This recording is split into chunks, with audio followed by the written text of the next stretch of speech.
আসসালামু আলাইকুম, সবাই কেমন আছেন?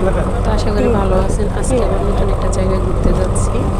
তো জায়গাটা আসলে অনেক সুন্দর। তো যাওয়ার আগে আসলে রাস্তার ভিউগুলো সবুজ শ্যামল এগুলো ভিউটা নিয়ে নিয়েছি। তো চলে আসছি আমাদের গন্তব্যস্থানে। তো এটাকে বলে যে বঙ্গবন্ধু শেখ মুজিব সাফারি পার্ক। আসলে এখানে দেখেন শেখ মুজিবুরের একটা মূর্তিও বানায় রাখছে। তো এখানে সামনের ভিউগুলোও ভালো। তো আপনারা মনে করেন না সব এগুলোই দেখাবো, অরিজিনাল যেগুলো আছে এখানে হাতি সিংহ সব কিছুর সাথে পরিচয় করাবো। তো এখানে শুধু এগুলা এমনি এমনি দেখানো হচ্ছে। তো আমরা ভিতরে চলে যাব রিয়েলগুলো দেখার জন্য।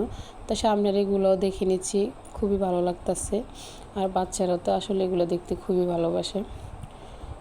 তো আমরা চলে যাচ্ছি আস্তে আস্তে গুটি গুটি পায়ে। সামনে চলে যাওয়ার পরে এখানে ছোট ছোট কচ্ছপ, শুধু ছোট কচ্ছপ না বড় কচ্ছপও আছে, অপেক্ষা করেন। তো আসলে যারা ইউটিউব থেকে দেখতেছেন চ্যানেলটা সাবস্ক্রাইব করে দিন, আর যারা ফেসবুক থেকে দেখতেছেন ফেসটা ফলো করে দিন। তো এখানে আমি টিয়া পাখি দেখতেছি, যে আর অনেকগুলো পাখি আছে, ভালো করে বোঝা যাচ্ছে না কারণ এটা খাঁচার ভিতরে, অনেক বড় একটা ঘরের ভিতরে ওরা আছে। তো এখানে দেখেন বড় কচ্ছপগুলো কীভাবে গুটি গুটি পায়ে আসতেছে, হাঁটতেছে, দেখতে অনেক ভালো লাগতেছে। তো আর তো খুব এক্সাইটেড ছিল। তো এখানে আসলে এক জায়গায় কোনো কিছু না, তো হাঁটতে হাঁটতে হেঁটে হেঁটে অনেক এক একটা জায়গায় এক একটা জিনিস দেখতে হয়। তো এখানে অনেক বড় একটা সাপটা ওকে মরা মনে করি এর না, এটা কিন্তু অনেক জ্যাতা, মাঝে মধ্যে লড়ে। তো আমরা আবার হেঁটে আরেকটু সামনে যাচ্ছি, আরও কিছু জিনিস দেখব। তো হাঁটতে হাঁটতে হাঁটতে হাঁটতে হাঁটতে আমরা চলে যাচ্ছি, কারণ এখানে এক জায়গায় কিছুই থাকে না। দেখেন সামনে আরেকটা, কি এটার নাম কি জানি না, আপনারা জানাবেন। তো এটাও দেখতে অনেক সুন্দর। তো এটার নামও জানি, তারপর আপনারা জানাবেন। এটার নাম হয়েছে ময়ূর, তারপরে বলে দিচ্ছি। তো আসলে কি ঘোরাঘাড়া, ঈদ মানে তো ঘোরাঘাড়া ছাড়া কি ভালো লাগে? তো একটু একটু ঘুরতেও ভালো লাগতেছে, তারপরে এগুলো দেখতেও ভালো লাগতেছে।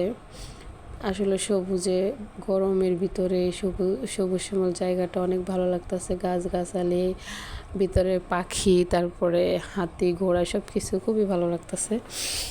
তো আসলে আমরা দেখতে দেখতে দেখি এখানে একটা বিশাল বড় গাছটারও ভিউ নিয়ে নিলাম। তো ওনাকে চিনেন, উনি কী করছে আমার সাথে, উনি আমার খাবারগুলোকে আমার হাত থেকে নিয়ে চলে গেছে। তো আমি এই স্মৃতিটা ধরে রাখছি, আর ওনার ছবিটাও ভালো করে তুলছি। তো এখানে আবার হরিণ দেখতেছি, হরিণগুলা কী সুন্দর গুটি গুটি পায়ে হাঁটতেছে, আবার বাঁদরগুলা গাছে উঠতেছে, কারণ এখানে দেখি যে বাঁদরগুলা ছাড়া। তো আসলে আমরা ঢাকা চিড়িয়াখানা আবার অন্যরকম দেখছি। তো এখানে আবার অনেক বড় বড় বক, আমাদের নোয়াখালী ভাষায় বক বলে, আপনারা কী বলেন জানি না। তো এগুলো দেখতে খুবই ভালো লাগতেছে, হাঁসের মতো, বড় বড় হাঁসের মতো।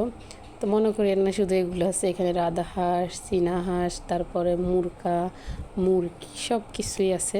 তো এখানে হাতি। আজকে পর্যন্ত আল্লাহ হাফেজ।